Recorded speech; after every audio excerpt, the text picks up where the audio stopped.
бик күп нәзік иттереп кисү инде максат, менә шулай беребез уздыра, кемнеке нәзигрәк чыга, дип шулай итеп кисә идек инде. Камырына килгәндә, камырга мин күкәй салам, су салмыйм бер вакытта да, һәм бераз гына сыйыкмай тамызам, һәм туз. Бетте.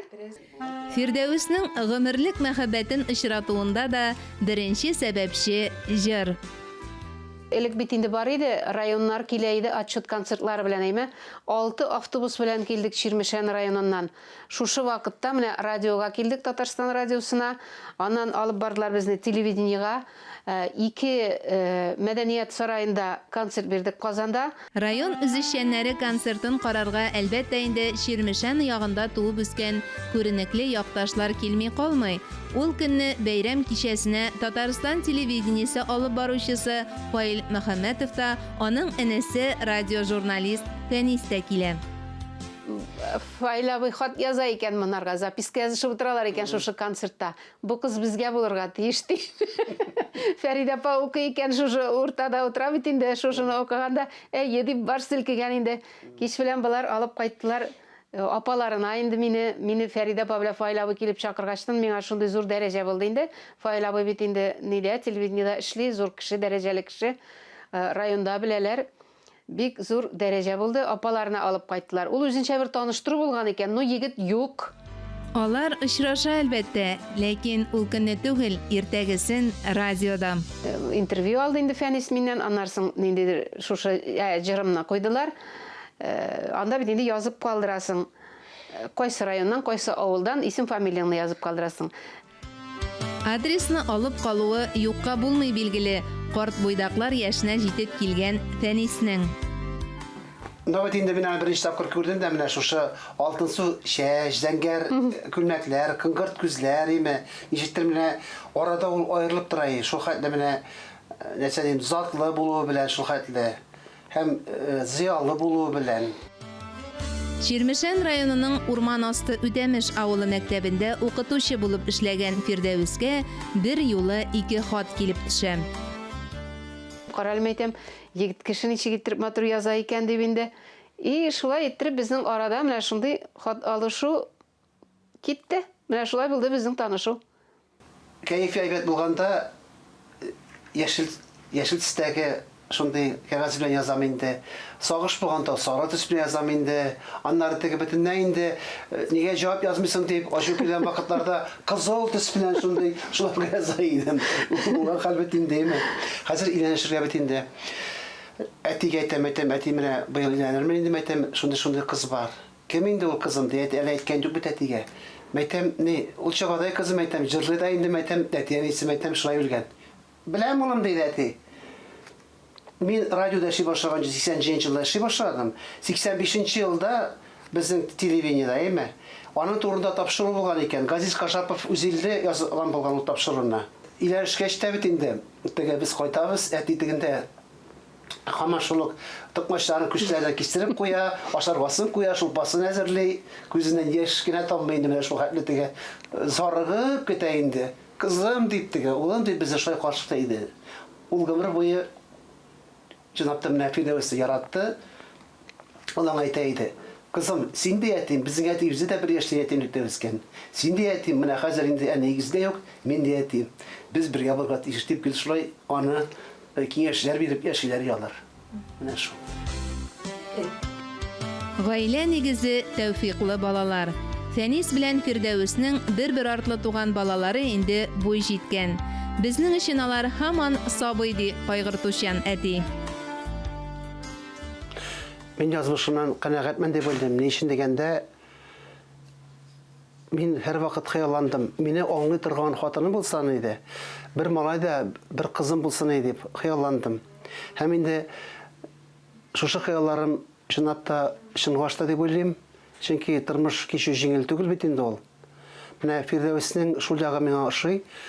Ул һәр вакыт менә чынлапта чын хатын булып кала белә. Артыгын күп сөйләшми ул.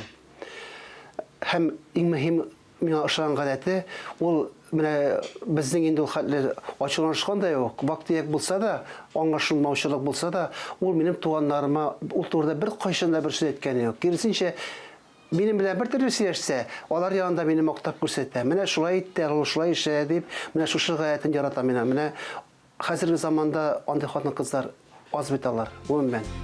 Мөхәммәтовларның гаилә корып яшәүләренә быел 30 ел.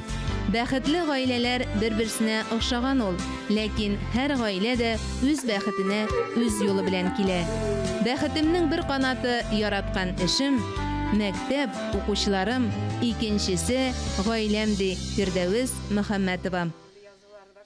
Бүгенге замандашыбыз Фирдәвес Мөхәммәтова кечкенәдән моңлы бала булып үскәнен аңлагансыздыр. Шулай да гомерен җыр сәнгатенә түгел, ә балаларга белем бирүгә багышлауны өстенрәк күргән. Ә җыр аның аерылгысыз гомерлек юлдашы. Сезгә, хөрмәтле тамашачылар, Фирдәвес Мөхәммәтованың музыкаль бүләген тәкъдим итәбез. Ә мин, Айзилә Батырханова, сезнең белән киләсе очрашларга кадәр сау булашам.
мәтүрүшкә